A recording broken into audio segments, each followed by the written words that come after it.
स्वागत है जम्मोजन के दिल्ली आईएएस एकेडमी रायपुर के यूट्यूब चैनल पे। जैसा कि आप जान रहे हैं, आपको छत्तीसगढ़ के भूगोल से संबंधित 30 कदम 2.0 के 6 वीडियो प्राप्त हो चुके हैं। हम बात कर रहे हैं अब इतिहास से संबंधित 30 कदम पर अगले वीडियो सेक्शन का। इसमें हम सिक्वेंसली बात करेंगे। सबसे पहले हम देखेंगे छत्तीसगढ़ के एंशियंट हिस्ट्री से रिलेटेड, और उसमें हम बात करेंगे एंशियंट हिस्ट्री में वही जो आप पढ़ते हैं स्टोन एज से लेके 1000 एडी तक, कॉमन एरा तक। फिर उसके बाद कलचुरी डायनेस्टी, सोम डायनेस्टी मिडिएवल का है। फिर नाग और काकती, ये भी मिडिएवल का है। मतलब आपको मिडिएवल के 2 वीडियो मिलने वाले हैं। फिर मॉडर्न में बात करूंगा। मॉडर्न में हम देखेंगे एक तो भोसले डायनेस्टी मराठा, फिर 1857 का रिवॉल्यूशन और उसके साथ कांग्रेस के कुछ मेन इवेंट, फिर 1920 टू 30 के बीच जो जो मूवमेंट हुए हैं वो नेशनल मूवमेंट, 40 टू 47 के बीच जो नेशनल मूवमेंट हुए हैं वो, फिर स्टेट का फॉर्मेशन का जो इंसिडेंट घटना है, डिवीजन जो संभाग आप पढ़ते हैं डिस्ट्रिक्ट को लेके कुछ क्वेश्चंस है, और फिर लास्ट में है छत्तीसगढ़ में आंदोलन मूवमेंट, मतलब ट्राइबल्स मूवमेंट, लेबर मूवमेंट और फार्मर्स मूवमेंट। मतलब आगे के 7 से 15 तक का वीडियो आपको मिलने वाला है वो हिस्ट्री से रिलेटेड। तो ये हमारा हिस्ट्री का पहला वीडियो है। एंशियंट हिस्ट्री पर मैं बात कर रहा हूं, प्राचीन छत्तीसगढ़। और थोड़ा बहुत आप जानते हैं प्राचीन छत्तीसगढ़ जब हम पढ़ते हैं तो प्राचीन छत्तीसगढ़ में एक तो कहानी स्टार्ट होता है स्टोन एज से। थोड़ा से अगर मैं बात करूं इसके पैटर्न को लेके, सिलेबस को लेके, तो एंशियंट हिस्ट्री में हम एक पढ़ते हैं माइथोलॉजिकल देखते हैं, जिसमें से युग परंपरा देखते हैं। अब तो युग परंपरा में 4 युग, पहला देखते हैं सतयुग, फिर द्वापर, फिर त्रेता, फिर कलयुग। तो फिर हम इसमें पढ़ते हैं त्रेता युग की घटना, और त्रेता युग की घटना रामायण काल से रिलेटेड है, और रामायण काल से रिलेटेड छत्तीसगढ़ की कुछ कहानियां जुड़ी हुई है। तो यहाँ पर रामायण काल से रिलेटेड आपको कुछ क्वेश्चन मिल जाएगा। दूसरा जो है वो द्वापर युग से संबंधित है, और द्वापर युग में महाभारत है। और महाभारत कहने का मतलब आपका जो महाभारत है वो 18 पर्व में बटा हुआ है, तो कुछ पर्व का कहानी हमसे जुड़ा हुआ है। तो 2 चीजें हम देखते हैं, एक सतयुग है, फिर त्रेता है, द्वापर है, फिर कलयुग है। तो ये 2 चीजें हमको पढ़ना है, यहाँ से क्वेश्चन आपको मिलेगा। एंशियंट हिस्ट्री में फिर हम स्टार्ट करते हैं वो स्टोन एज से, पाषाण काल से लेके, और पाषाण काल से लेके 1000 जो एडी है,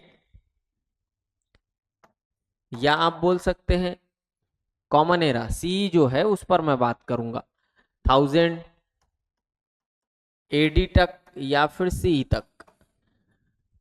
जिसमें से पाषाण काल में आप देखेंगे, एक तो पाषाण कालीन जो हमारे यहाँ इस चित्र है, कौन कौन से पेंटिंग्स है, तो 3 भाग में बांट के हम पढ़ते हैं।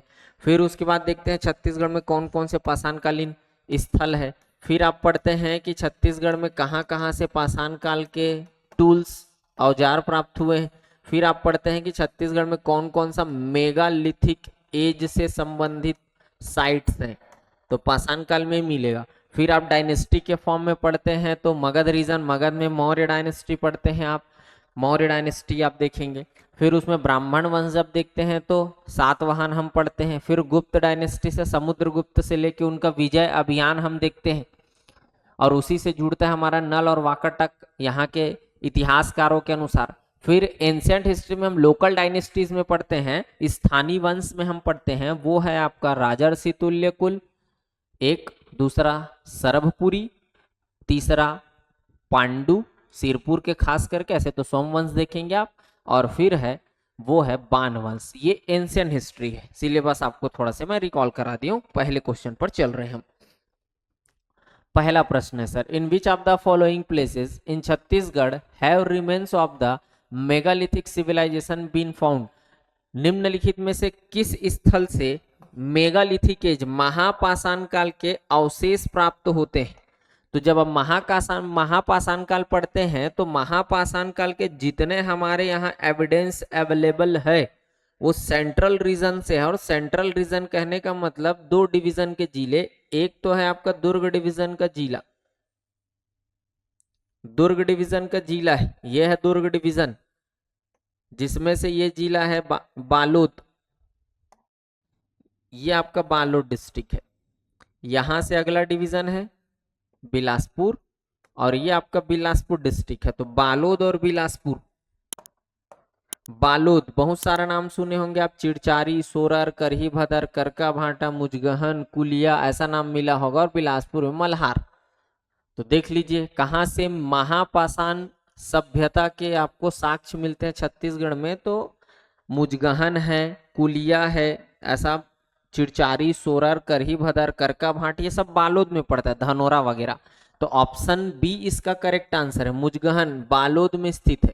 बिलासपुर में मल्हार आएगा सर, मेगालिथिक एज से रिलेटेड। अगला प्रश्न है, the inscription found in Gunji Chhattisgarh belongs to which ruler. जो गुंजी से, छत्तीसगढ़ के गुंजी से इंस्क्रिप्शन मिलता है वो किस राजा से संबंधित है। तो जब हम गुंजी इंस्क्रिप्शन पढ़ते हैं तो हमारे दिमाग में आता है डायनेस्टी सातवाहन, सातवाहन वंश। सातवाहन वंश के हमको मिलता है गुंजी से एक स्टोन इंस्क्रिप्शन, शिलालेख। वही हमको मिलता है किरारी से कास्ट स्तंभ अभिलेख, वुड पिलर इंस्क्रिप्शन।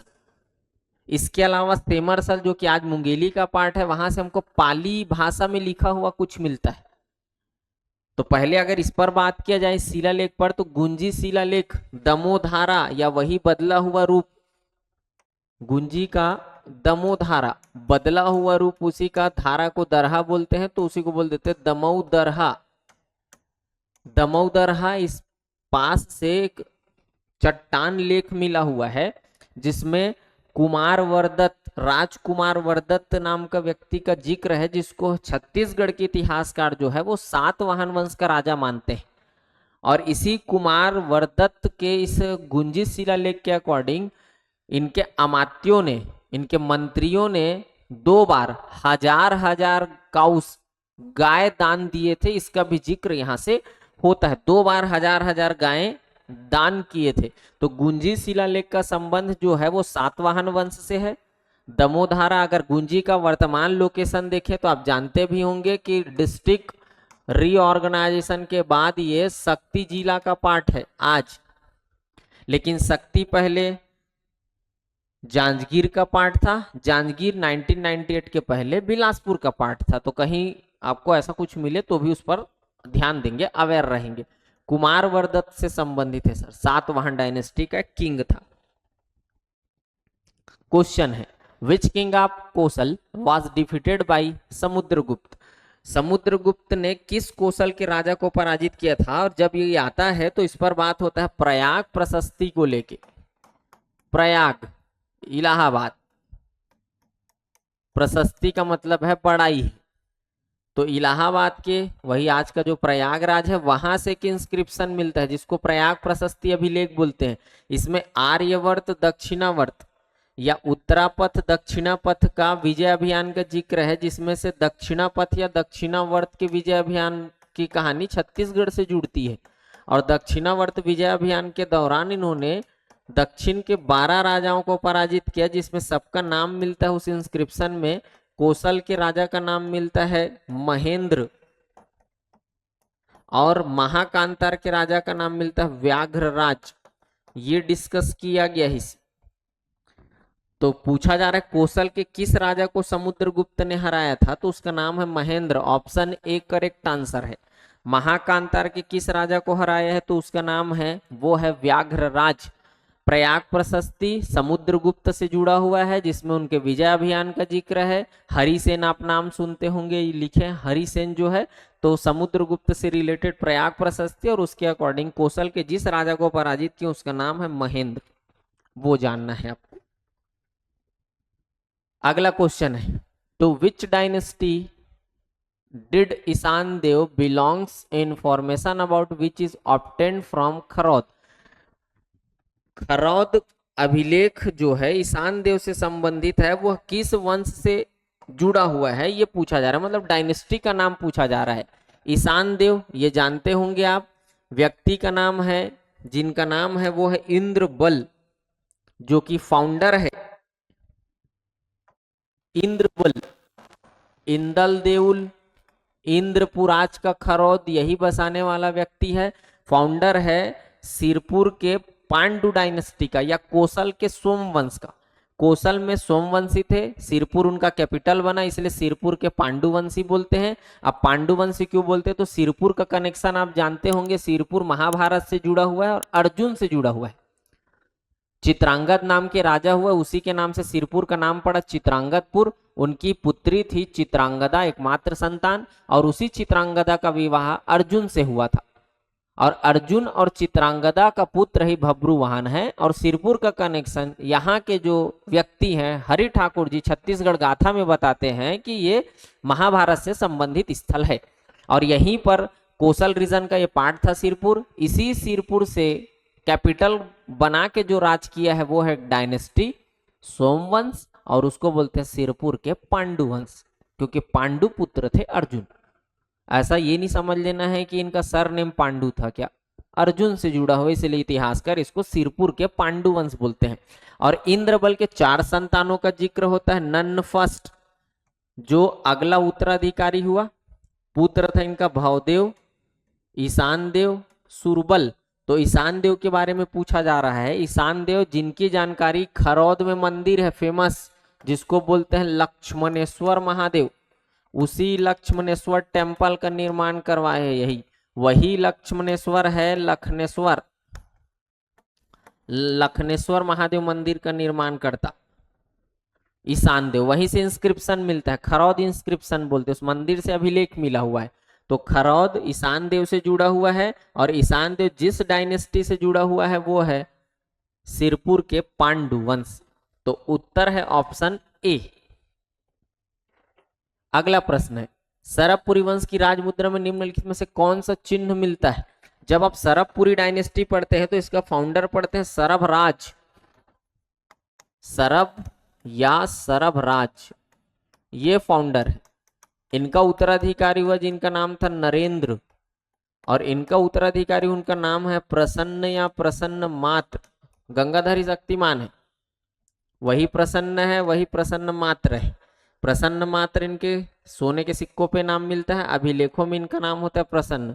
वैसे सरब गंगाधरी शक्तिमान यहाँ भी है, सरब ही सरबराज है, अलग अलग जगह जिक्र है, लेकिन इतिहासकार दोनों पर्सन को एक ही समझते हैं।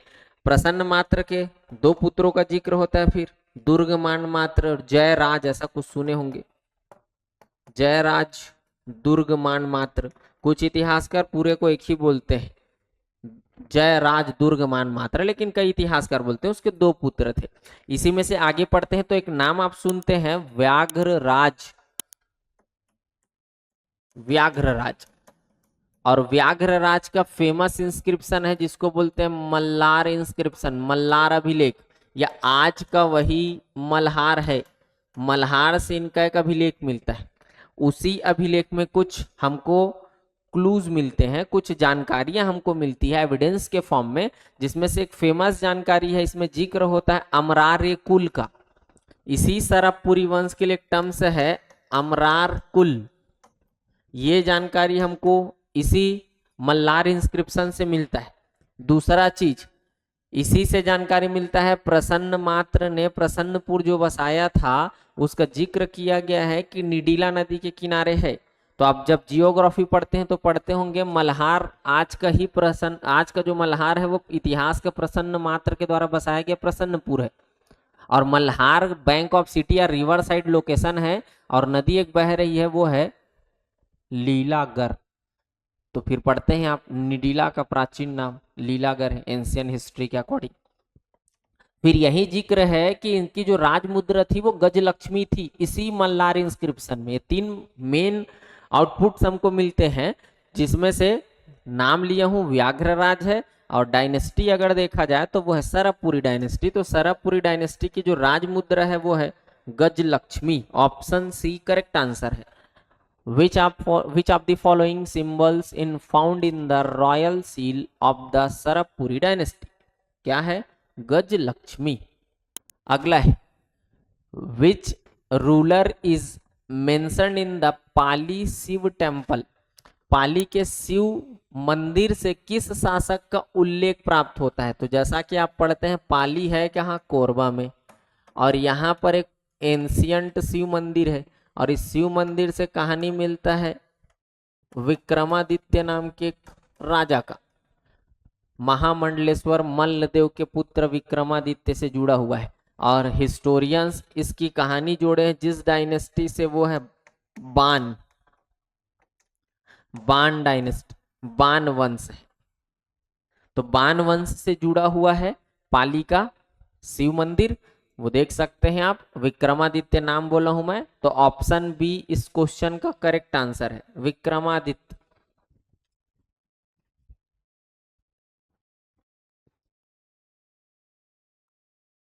अगला क्वेश्चन है, to which dynasty is the Gunji inscription related. Gunji inscription का संबंध किस डायनेस्टी से है। अभी थोड़ी देर पहले देखे कि वो किस राजा से संबंधित था, उसी पर एक क्वेश्चन है, किस वंश से जुड़ा हुआ है। सातवाहन, गुप्त, वाकाटक, नल। तो आप देखें तो अभी थोड़ी देर पहले मैं बताया था गुंजी का संबंध कुमार वर्दत्त से है, गुंजी इंस्क्रिप्शन का। और ये कुमार वर्दत्त की कहानी जुड़ा हुआ है वो है सातवाहन वंश से। और छत्तीसगढ़ में अगर इंस्क्रिप्शन बात करें सातवाहन डायनेस्टी से दो फेमस है, एक है गुंजी, शक्ति डिस्ट्रिक्ट में है वर्तमान का, और दूसरा है किरारी, ये भी शक्ति डिस्ट्रिक्ट में ही आएगा। यहाँ से वुडन पिलर इंस्क्रिप्शन है, कास्ट स्तंभ है, जहाँ पर उस समय के ऑफिसर्स पदाधिकारियों के नाम का उल्लेख मिलता है। और गुंजी में राजकुमार वर्दत्त की जानकारी, जहाँ से अमात्यों के द्वारा गाय दान दिए गए थे, काऊ बोल रहा हूँ, गाय, गांव नहीं बोला जा रहा है, गाय दान देने का जिक्र होता है। तो सातवाहन डायनेस्टी से रिलेटेड है गुंजी। क्वेश्चन है, बिलासपुर जिला में कहां से महापाषाण काल प्रमाण मिलते हैं। अभी थोड़ी देर पहले बताया मेगालिथिक एज से रिलेटेड जो एविडेंस अवेलेबल है वो बिलासपुर के मल्हार से है। तो ऑप्शन ए करेक्ट आंसर होगा। ऑप्शन बी में है रतनपुर, सी में है अमेरी कापा और डी में है खूटा घाट। तो वो है आपका सही जवाब है ऑप्शन ए। बालोद और बिलासपुर के लोकेशन से आपको मेगालिथिक एज से रिलेटेड एविडेंस अवेलेबल है। क्वेश्चन है अगला, इन विच डिस्ट्रिक्ट इज राम झरना लोकेटेड। राम झरना किस जिले में स्थित है। तो रामायण काल आप पढ़ते हैं, तो रामायण काल आप पढ़ते हैं, राम झरना रामायण काल से संबंधित एक फेमस लोकेशन है जो कि रायगढ़ जिले में सिचुएटेड है। और जब आप हसदेव मांड बेसिन पढ़ते हैं, पहला चैप्टर फिजिकल डिवीजन, जब आप हसदेव मांड बेसिन पढ़ते हैं तो इसी हसदेव मांड बेसिन में छोटी छोटी पहाड़ियों की एक श्रृंखला है, सीरीज है स्मॉल हिल्स, जिसको आप पढ़ते हैं चंवर ढाल के फॉर्म में, या इसी को बोलते हैं कुम्हार पहाड़, चंवर ढाल या कुम्हार पहाड़ यही कहलाता है। और इसी में दो फेमस लोकेशन सिचुएटेड है, एक जो है वो है आपका, एक लोकेशन है वो है सिंघनपुर, पाषाण काल का पहला लोकेशन जो हमारे यहाँ खोजा गया था, और दूसरा है राम झरना। और दोनों का सिग्निफिकेंस है, ये रामायण काल से रिलेटेड है और ये स्टोन एज से रिलेटेड है। तो उत्तर है चंवर ढाल कहाँ सिचुएटेड है, तो खरसिया और जो शक्ति दोनों के बाउंड्री में, रायगढ़ और शक्ति जिला। ऑप्शन बी करेक्ट आंसर है इस क्वेश्चन का। अगला क्वेश्चन, ऐतिहासिक स्थल मांझिनगढ़ किस जिले में स्थित है। In which district is the historical site Manjhingarh located. Manjhingarh ये पाषाण काल से जुड़ा हुआ स्थल है जहां पर रॉक पेंटिंग्स अवेलेबल है, शैल चित्र मिलता है जहां से, और ये कोंडागांव जिला में स्थित है। मांझिनगढ़ नाम का पाषाण स्थल, शैल चित्र की प्राप्ति हुई यहां से, Kondagaon district. Option B correct answer है इस क्वेश्चन का। क्वेश्चन है, सही सुमेलित है। सीता लेखनी है, ये सूरजपुर डिस्ट्रिक्ट में आता है। नारायणपुर बलौदाबाजार भाटापारा डिस्ट्रिक्ट का लोकेशन है। धमनी, ये थोड़ा सा आप चेंज कर लेंगे, यहां पर राकाडी लिख लीजिएगा, राकाडी, राकाडी।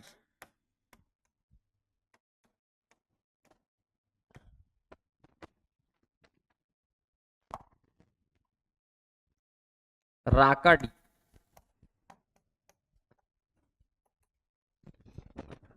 राकाडी आता है धमतरी डिस्ट्रिक्ट में। रक्सर डोंगरी आता है नारायणपुर में। तो आप देख लीजिए, मैच करा लीजिए। सीता लेखनी सूरजपुर, ए का 3 होना चाहिए, दो जगह दिख रहा है सी और डी में। नारायणपुर बलौदाबाजार भाटापारा 4 होना चाहिए, ठीक है, चल रहा है कंटिन्यू। राकाडी धमतरी में आता है 2 होना चाहिए, ऑप्शन डी करेक्ट आंसर है। ऑप्शन डी करेक्ट आंसर है। सीता लेखनी सूरजपुर, नारायणपुर बलौदाबाजार भाटापारा, राकाडी धमतरी, उसको राकाडी पढ़िएगा, रक्षा डोंगरी ये जो है वो है आपका नारायणपुर डिस्ट्रिक्ट में। रामायण काल से रिलेटेड ये साइट थी। प्रश्न है अगला, निम्न पांडुवंश राजाओं को उनकी कार्यकाल अवधि के अनुसार बढ़ते क्रम में सजाइए। Arrange the following Pandu dynasty या Pandava dynasty kings in ascending order according to their tenure, कार्यकाल के अनुसार। जैसा कि आप जानते हैं इंद्रबल पहले आएगा। अगर आपको वंशावली है पता तो सबसे पहले इंद्रबल था, इनके 4 पुत्र थे, लेकिन अभी सक्सेसर बस का नाम लिख रहा हूं, नन्न प्रथम, फिर इनके पुत्र थे महाशिव तिवर देव, महाशिव तिवर देव के पुत्र थे नन्न सेकंड, फिर महाशिव तिवर देव का भाई था वो बेसिकली चंद्र गुप्त, फिर हर्ष गुप्त, फिर महाशिव गुप्त बाल अर्जुन। तो देख लीजिए इंद्रबल तीसरा पहले आएगा, इंद्रबल है, फिर नन्न प्रथम इनका सक्सेसर दूसरा आएगा, फिर महाशिव तिवर देव ये आएंगे, फिर हर्ष गुप्त आएगा। तो 3 2 1 4, 3 2 1 4, ऑप्शन सी करेक्ट आंसर है। ये वंश वृक्ष है, उनकी वंशावली है। चंद्रगुप्त के बाद महाशिव गुप्त बाल अर्जुन जिनको आप पढ़ते हैं, ऑप्शन सी करेक्ट आंसर है। अगला प्रश्न है, which of the following rulers of the Pandu dynasty married the Maukhari princess Vasata. आप जानते हैं मगध का एक वंश था मौखरी वंश, और इस मौखरी डायनेस्टी का राजा था सूर्यवंश, सूर्यवर्मा, और इसी सूर्यवर्मा की पुत्री थी वास्टा देवी, और उसी वास्टा देवी का विवाह हुआ था पांडु डायनेस्टी के शासक हर्षगुप्त से, और उसी हर्षगुप्त के मृत्यु के उपरांत उनकी स्मृति में, मेमोरी में उन्होंने एक मंदिर बनवाया था जो आज भी विद्यमान है, सिरपुर महासमुंद डिस्ट्रिक्ट, लक्ष्मण टेम्पल के नाम से जानते हैं। गर्भगृह में भगवान विष्णु की प्रतिमा है, तो एक विष्णु मंदिर बनवाए थे। ये ईंट से, स्टिका मंदिर है, ईंटों से निर्मित है। तो देख सकते हैं किनसे विवाह हुआ था, पांडु वंश के शासक थे वो हर्षगुप्त, और इन्हीं दोनों के पुत्र थे महाशिवगुप्त जिनको बोलते हैं Bal Arjun. Option C correct answer है। प्रश्न है, किरारी से प्राप्त कास्ट स्तंभ से पता चलता है कि प्राचीन काल में निम्नलिखित में से किस वंश का शासन छत्तीसगढ़ में था। The wooden pillar found from Kirari shows that which of the following dynasties ruled Chhattisgarh in ancient times. कौन सा वंश है ये तो समझ गए होंगे आप, सातवाहन वंश की जानकारी यहां से है। इस पर अगला क्वेश्चन, इससे पहले 2 क्वेश्चन और देख चुके हैं। सातवाहन वंश से संबंधित है ये किरारी। कास्ट स्तंभ लेख है, वुडन पिलर इंस्क्रिप्शन है, जिसमें टाइटल नेम मिलता है उस समय के ऑफिसर्स या स्टाफ का, पदाधिकारी का पद नाम का जिक्र है, और इन्हीं पदाधिकारी के पद नामों को डिकोड किया गया है प्यारेलाल गुप्त जी की किताब प्राचीन छत्तीसगढ़ में, वो देख लीजिएगा। एक असिस्टेंट इंजीनियर में क्वेश्चन आ चुका है इस पर कि कुल पुत्र क्या था, तो वो प्यारेलाल गुप्त जी की किताब है प्राचीन छत्तीसगढ़, छत्तीसगढ़ राज्य ग्रंथ एकेडमी के द्वारा पब्लिश है, वहां से आपको मिल जाएगा। तो पदाधिकारी के नामों का जिक्र होता है। कास्ट स्तंभ लेख किरारी शक्ति जिला में आता है, सातवाहन डायनेस्टी से ये रिलेटेड है। साल वृक्ष की लकड़ी पाली में लिखा हुआ है। महाभारत कालीन स्थलों में शामिल है। जब आप महाभारत काल पढ़ते हैं तो पढ़ते हैं छत्तीसगढ़ में लोकेशन, कौन कौन से स्थल महाभारत काल से जुड़ा हुआ है। तो सेंट्रल रीजन में मेन लोकेशन आता है।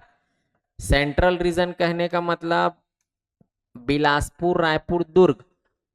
नॉर्थ रीजन का एक लोकेशन इसका पार्ट बनता है, वो है man part.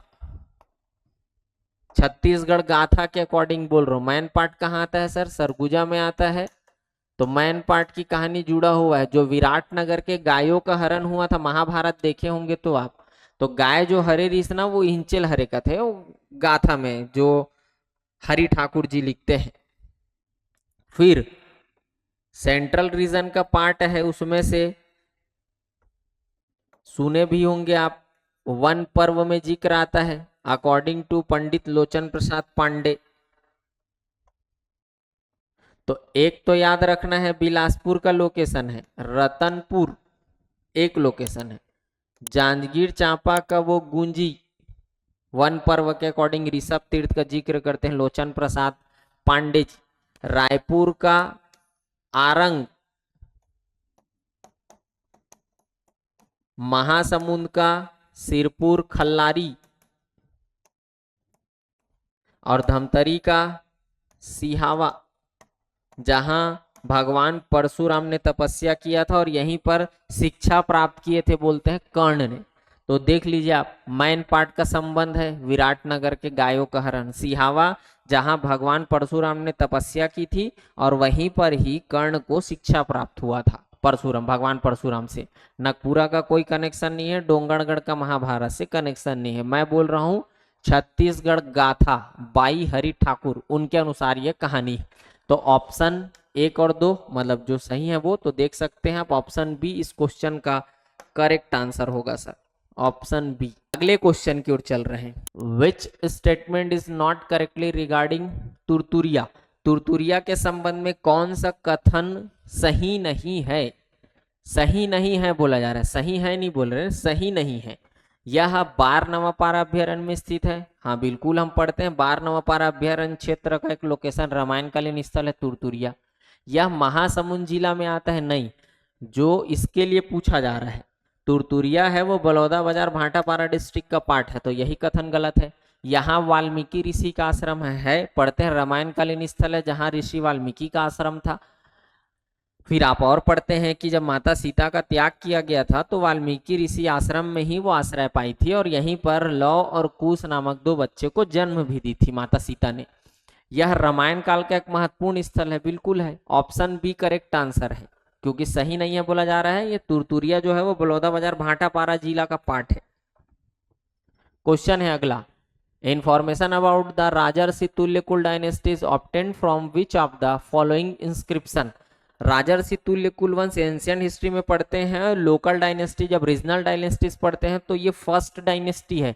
Arang copper plate से इनका एविडेंस अवेलेबल है, डेट मिलता है, उस डेट को लेके कंफ्यूजन है, कुछ हिस्टोरियंस बोलते हैं 182 गुप्त संवत है और कुछ हिस्टोरियंस बोलते हैं 282 गुप्त संवत है।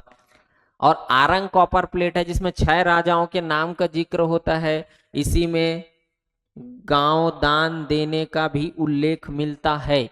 तो राजर्षि तुल्य कुलवंश की जानकारी किस आलेख या अभिलेख से प्राप्त होती है, तो उत्तर है भीमसेन सेकंड का इंस्क्रिप्शन है, Arang copper plate, option B correct answer इस क्वेश्चन का। अगला क्वेश्चन, छत्तीसगढ़ के प्राचीन इतिहास का महत्वपूर्ण स्रोत है, एंशियंट हिस्ट्री से रिलेटेड कौन कौन से हैं। आरंग ताम्रपत्र, राजर्षि तुल्य कुलवंश के बारे में जानकारी है, राजिम इंस्क्रिप्शन, यहां से नल डायनेस्टी से रिलेटेड विलासतुंग का इंफॉर्मेशन है, किरारी सातवाहन डायनेस्टी से रिलेटेड है, प्रयाग प्रशस्ति कोसल के नाम का जिक्र होता है, एंशियंट हिस्ट्री में छत्तीसगढ़ कोसल था, यहाँ की बोली कोसली थी, मतलब सब का कनेक्शन कहीं ना कहीं एंशियंट हिस्ट्री से है। तो इस क्वेश्चन का जो करेक्ट आंसर है वो है option D, the important source of ancient history of Chhattisgarh, Arang copper plate, Rajim inscription, Kirari inscription और प्रयाग प्रशस्ति इंस्क्रिप्शन जो है वो है आपका इंस्क्रिप्शन। उसको रीड करिएगा इंग्लिश वाले, कहीं इंग्लिश में मिस्टेक होगा तो मूल नाम को थोड़ा से ध्यान देंगे आप। The Kauwa Tal inscription is related to which Sarabhpuri ruler. जब आप पढ़ते हैं कौवा ताल और महासमुंद इंस्क्रिप्शन, कौवा ताल अगर हिस्टोरियंस के अकॉर्डिंग देखें तो ये सिचुएटेड है रायगढ़ डिस्ट्रिक्ट में, रायगढ़ डिस्ट्रिक्ट का एक लोकेशन है। महासमुंद और कौवा ताल इंस्क्रिप्शन के अकॉर्डिंग कौन, सुदेव और सुदेव सेकंड, इनके सामंत के बारे में जानकारी मिलता है, वो है इंद्रबल, सर्वाधिनाधिकृत के नाम से इसका जिक्र होता है इन दोनों इंस्क्रिप्शन में। तो किस सरबपुरी शासक से संबंधित है, तो सुदेव राज। अब सुदेव दो जने हुए, सुदेव प्रथम सुदेव द्वितीय, तो मैं सुदेव द्वितीय वाला कहानी यहाँ पर सेकंड नहीं लिखा हुआ है लेकिन इसी से संबंधित है, ऑप्शन सी।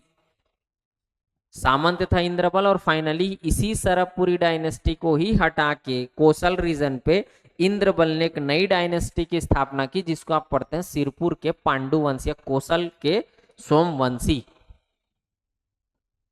अगला question, read the following statements and choose the correct answer.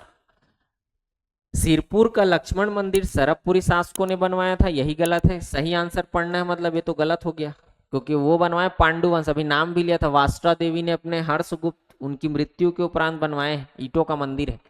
प्राचीन काल में बस्तर चक्रकोट कहलाता था, एकदम सही है। चक्रकोट के राजा बोलते थे किनको, छिंदक नागवंशियों, तो बस्तर चक्रकोट था, ये सही है।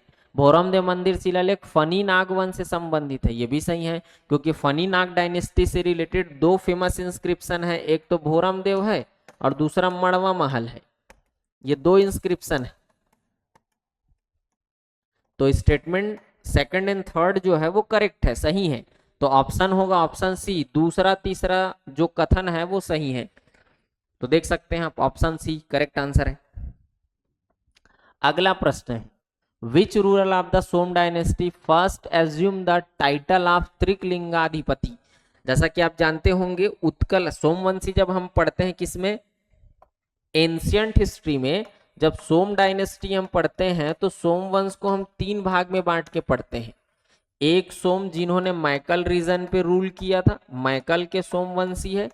दूसरा सोम जिन्होंने कोसल रीजन पे रूल किया था, और तीसरा सोम जिन्होंने ओडिशा और बस्तर रीजन को लेके, तो उसी को उत्कल के सोम बोलते हैं। और जो कोसल रीजन में सोमवंशी रूल किए थे, ये सिरपुर इनका कैपिटल था, तो इनको पढ़ते हैं आप सिरपुर के पांडुवंश। वही जो आप पढ़े हैं महाशिवगुप्त, बाल अर्जुन वगैरह, तिवार देव वगैरह, या वास्टा देवी, हर्षगुप्त, चंद्रगुप्त, इंद्रबल, वो सब नाम इसी का है। उत्कल के सोमवंशी बोलते हैं, तो उत्कल के सोमवंशी कहने का मतलब है ये उड़ीसा बस्तर रीजन पे रूल कर रहे थे और यही नहीं लोग लेते थे त्रिकलिंगाधिपति। इसके फाउंडर के रूप में पढ़ते हैं आप शिवगुप्त, और इनका जो उत्तराधिकारी हुआ उसका नाम था महाभवगुप्त प्रथम। ऐसे 5 नाम मिलेगा, महाभवगुप्त प्रथम, द्वितीय, तृतीय, चतुर्थ, पंचम, ऐसी महाशिवगुप्त प्रथम, द्वितीय, तृतीय, चतुर्थ, पंचम, ऐसा नाम मिलेगा आपको। कर्ण केसरी नाम मिलेगा, उद्योत केसरी नाम मिलेगा। तो शिवगुप्त के बाद सक्सेसर हुआ वो था महाभवगुप्त प्रथम, और महाभवगुप्त प्रथम ने ही टाइटल लिया था सोमकुल तिलक त्रिकलिंगाधि परम महेश्वर, ऐसा करके। तो त्रिकलिंगाधिपति की उपाधि का संबंध है वो है महाभवगुप्त प्रथम, ऑप्शन बी करेक्ट आंसर है। वनवास काल में भगवान राम ने छत्तीसगढ़ के किस जिला में सर्वप्रथम प्रवेश किया था? आप जानते हैं जैसे हमारे यहाँ राम वन गमन पथ जिसको बोला गया है, जिस पर अनुसंधान किया गया, मन्नूलाल यदु, डॉक्टर हेमू यदु जी का महत्वपूर्ण कार्य रहा है कि उन्होंने भगवान राम से संबंधित ऐसे स्थलों का अध्ययन किया है और पाथ बताएं कि कहाँ कहाँ से भगवान राम होके गुजरे। तो जब आप भगवान राम का वनवास काल का टाइम देखते हैं तो उसमें हम पढ़ते हैं ये दुर्ग रीजन पूरा छोड़ा गया, जितने उन लोग लोकेशन बताए अपने किताबों में। सरगुजा रीजन इसमें आता है, बिलासपुर रीजन भी इसका पार्ट है, रायपुर रीजन भी पार्ट है, बस्तर रीजन भी पार्ट है। मवई नदी पड़ता है, सीतामढ़ी हर चौका पड़ेगा उसी के साइड में। उसी मवई नदी को क्रॉस करके भगवान राम ने इंटर किया था छत्तीसगढ़ में, और इधर जो रामाराम है वहां कुल देवी की पूजा करके, मतलब भूमि देवी की पूजा करके वो छोड़े थे इस छत्तीसगढ़ को। तो इंटरेंस पूछा जा रहा है, ये एग्जिट है सुकमा। इंटरेंस आज के डेट में देखा जाए तो मनेन्द्रगढ़, चिरमिरी, भरतपुर।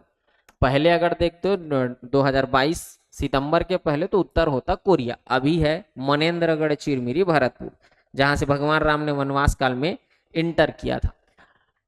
सुमेलित करना है, 2 कॉलम दिया हुआ है। Column A Pandu dynasty, Sarabhpuri dynasty, Kalachuri और नल दिया हुआ है। पांडु डायनेस्टी, सरबपुरी, रतनपुर, पोड़ागढ़, कुछ अभिलेख से रिलेटेड है, कुछ लोकेशन से रिलेटेड है।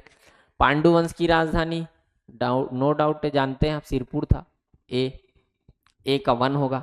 सरबपुरी, सरबपुर, बी का 2 होगा।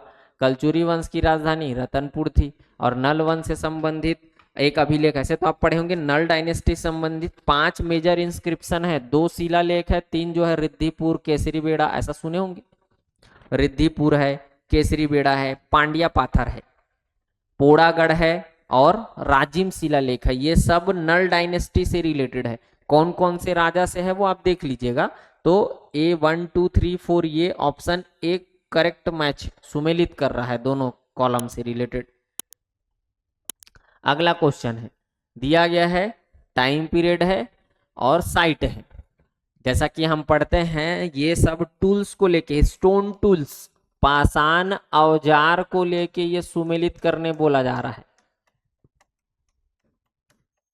और पाषाण औजार पढ़ते हैं तो उस पूरे टाइम पीरियड को 4 पार्ट में बांट के पढ़ते हैं। पूर्व पाषाण काल, मध्य पाषाण काल, उत्तर पाषाण काल, नव पाषाण काल। इंग्लिश में अगर बोले तो palaeolithic age, mesolithic age, later stone age और उसके बाद नियोलिथिक एज। जैसा कि आप जानते हैं कि जब हम पूर्व पाषाण काल पढ़ते हैं तो गिद्धा, सोनबरसा, सिंघनपुर, ऐसा कुछ कुछ लोकेशन आप सुनते हैं, कबरा पहाड़ वगैरह ध्यान में होगा तो आपको। मध्य पाषाण काल पढ़ते तो बस्तर का कालीपुर घाट, लोहांग, खड़क घाट, ऐसा भातेवाड़ा। उत्तर पाषाण काल जब आप पढ़ते हैं तो उत्तर पाषाण काल में कबरा पहाड़ रायगढ़ का एक लोकेशन आता है। और नव पाषाण काल आप पढ़ते हैं तो अर्जुनी, टेरम, चितवा डोंगरी, बोनटीला, ऐसा लोकेशन आपको मिलेगा। तो देख लीजिए पूर्व पाषाण काल का लोकेशन है। अगर आप सीधा मैच कराएं तो ABCD के रूप में देखें, सोनबरसा पूर्व पाषाण काल से देख सकते हैं। मध्य पाषाण काल का इस तरह बस्तर का कालीपुर है। कबरा पहाड़ जो है वो उत्तर पाषाण कालीन स्तर है। और अर्जुनी जो है वो नव पाषाण कालीन स्तर है जहां पर औजार मिलते हैं अलग अलग टाइम के। तो ABCD 1 2 3 4 option A correct matched है, ऑप्शन ए करेक्ट आंसर है इसका। क्वेश्चन है अगला, रामायण साइट और जिला। एक और ऐसे क्वेश्चन देखे थे जिसमें रामायणकालीन स्थल और जिला को ही मैच कराए थे, यहाँ पर फिर वही है। शिवरी नारायण जांजगीर चांपा में आता है, रामगढ़ सरगुजा का लोकेशन है, सीतामढ़ी हरचौका मनेन्द्रगढ़ में आता है और चंदखुरी रायपुर में। सही है, ये मैच कर रहा है। ABCD के रूप में देखें तो 1 2 3 4 करेक्ट आंसर है, ऑप्शन ए 1 2 3 4 के साथ। अगला क्वेश्चन है, ये भी सुमेलित वाला है जिसमें एक जोगी मारा गुफा दिख रहा है, रिद्धिपुर इंस्क्रिप्शन है, नल डायनेस्टी से रिलेटेड, राजिम इंस्क्रिप्शन है, ये भी नल डायनेस्टी से रिलेटेड है, राजा का नाम लिखा हुआ है, पोड़ागढ़ भी इंस्क्रिप्शन है, राजा का नाम लिखा हुआ है। तो देख लीजिए आप, जोगी मारा ब्राह्मी है, ये ब्राह्मी में लिखा गया, वहां से ब्राह्मी लिपि में लिखा हुआ एक शिलालेख मिलता है, स्टोन इंस्क्रिप्शन है। ठीक, राजिम विलास तुंग से रिलेटेड है तो सी का 3 मैच कर रहा है। रिद्धिपुर भवदत्त वर्मा का है, पोड़ागढ़ जो है वो स्कंद वर्मन का है। तो इसका भी आंसर होगा 1 2 3 4, जोगी मारा ब्राह्मी ए, भवदत्त रिद्धिपुर, विलास तुंग राजिम इंस्क्रिप्शन, स्कंद वर्मा पोड़ागढ़ इंस्क्रिप्शन। तो ये आप देख सकते हैं 1 2 3 4 के रूप में मैच करेगा आपको, ऑप्शन एक करेक्ट आंसर है। अगला क्वेश्चन है, रानी वास्टा ने सिरपुर में, मतलब स्टेटमेंट और असर्शन और रीजन बेस्ड क्वेश्चन है। रानी वास्टा ने सिरपुर में ईंटों का मंदिर बनवाया जिसे लक्ष्मण मंदिर कहते हैं, ये तो सही है। पति हर्षगुप्त के मरणोपरांत उसकी स्मृति में बनाया गया, ये भी सही है। और व्याख्या भी कर रहा है कि हर्षगुप्त के मृत्यु के उपरांत रानी वास्टा ने सिरपुर में ईंटों के मंदिर का निर्माण करवाया जिसको वर्तमान में लक्ष्मण मंदिर के नाम से जानते हैं। ऑप्शन ए करेक्ट आंसर है। कथन कारण दोनों सही है और सही एक्सप्लेनेशन है किसका, कथन का, कारण द्वारा। Both the assertion and the reason are correct, the reason is the correct explanation of the assertion. सही है, ऑप्शन ए करेक्ट आंसर है। क्वेश्चन है, सरबपुरी राजवंश या वंश के किस शासक ने स्वर्ण सिक्के प्रचलित किए थे। जब आप सरबपुरी डायनेस्टी पढ़ते हैं तो उसमें पढ़ते हैं कि जो मेन अचीवमेंट है वो प्रसन्न या प्रसन्न मात्र का है। प्रसन्न मात्र या प्रसन्न ने अपने शासन काल में सोने के सिक्के चलवाए थे और उन सोने के सिक्कों में कुछ चिन्हों का अंकन करवाया था जिससे ये पता चलता है कि वो किस धर्म को मानते थे। तो इनके सिक्कों में गरुड़, शंख, चक्र ऐसे आपको सिंबल मिलेंगे। इससे ये पता चलता है क्योंकि ये सब सिंबल जो है वो भागवत धर्म का है। तो भागवत धर्म या वैष्णव धर्म के अनुयायी थे कौन, प्रसन्न या प्रसन्न मात्र, जिनके सोने के सिक्कों में ये सब चीज मिलता है। प्रसन्नपुर बसाए थे जिसको आज कमलहार बोलते हैं, ऐसा कुछ आप जानते होंगे। अगला क्वेश्चन है, किरारी के कास्ट स्तंभ अभिलेख का संबंध है, बात हो चुका है, ये जो है वो सातवाहन वंश से रिलेटेड है। अब सातवाहन वंश से रिलेटेड है तो यहाँ वंश ही पूछ सकता है, इसमें क्या जिक्र है, तो ये आज के शक्ति जिला में आता है, जिसमें टाइटल नेम लिखा हुआ है, पदाधिकारी के पद नामों का जिक्र है सातवाहन वंश के। फिर से अगेन कोट कर रहा हूं प्यारेलाल गुप्त जी की किताब प्राचीन छत्तीसगढ़, वहां डिकोड किया गया हर पद नाम को, वो देख सकते हैं आप। तो सातवाहन वंश के पदाधिकारी से संबंधित है किरारी का कास्ट स्तंभ अभिलेख। अगला और इस वीडियो का लास्ट क्वेश्चन है, प्राचीन काल में निम्नलिखित में से किस वंश के राजाओं ने त्रिकलिंगाधिपति की उपाधि धारण की?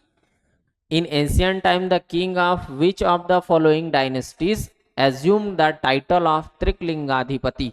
इससे पहले क्वेश्चन देखे थे कौन पहला राजा था जिन्होंने लिया था, तो महाभवगुप्त, ऐसा कुछ बताया हूं मैं आपको। महाभवगुप्त प्रथम, शिवगुप्त फाउंडर इस डायनेस्टी का, उत्कल के सोमवंशी थे, ये बस्तर रीजन पर इनका डोमिनेंस था, ऐसा बोलते हैं, प्रभाव रहा है। ये जो ले रहे थे उपाधि वो उत्कल के सोमवंशी थे, ऑप्शन सी करेक्ट आंसर है। जो त्रिकलिंगाधिपति, अब इसमें 3 रीजन आते थे, त्रिक मतलब 3 भौगोलिक क्षेत्रफल है, अधिपति का मतलब स्वामी है, त्रिकलिंग क्षेत्र का जो स्वामी होता था वो ये उपाधि लेता था, मतलब उन तीनों रीजन पे उसका कंट्रोल होता था। छत्तीसगढ़, आंध्रा, उड़ीसा का पार्ट इसका हिस्सा बनता था, ऐसा इसको डिकोड किया गया हिस्टोरियंस के द्वारा। ये है आपके एंशियंट हिस्ट्री से रिलेटेड महत्वपूर्ण एमसीक्यूज, हर जोन को कवर करने की कोशिश की गई, चाहे वो लोकल डायनेस्टी में सरबपुरी हो, पांडु हो, चाहे बाणवंशी हो, चाहे राजर्षि तुल्य कुलवंश हो। एंशियंट हिस्ट्री में देखा जाए तो चाहे वो गुप्त डायनेस्टी हो, चाहे सातवाहन डायनेस्टी हो, 2-3-4 क्वेश्चन आपको सातवाहन डायनेस्टी से आपको मिल जाएगा, गुप्त डायनेस्टी से आपको क्वेश्चन मिल जाएगा, नल वंश को भी कवर करने, मतलब एंशियंट हिस्ट्री में जो जो पोर्शन है उसको 30 क्वेश्चन के माध्यम से मैं कवर करने की कोशिश किया हूं। आप जब भी क्वेश्चन लगाते हैं थोड़ा सा उससे रिलेटेड फैक्ट आपको जानना चाहिए, इससे होता है रिवीजन रिकॉल, इसीलिए मैं जहां जहां होता है वहां वहां आपको कुछ बताने की कोशिश करता हूं उससे रिलेटेड फैक्ट को। ये 30 महत्वपूर्ण क्वेश्चन है हिस्ट्री का पहला सेगमेंट को लेके। अगले पर हम बात करेंगे वो कलचुरी और सोम डायनेस्टी को लेके। बहुत बहुत धन्यवाद। जय जोहार, जय छत्तीसगढ़।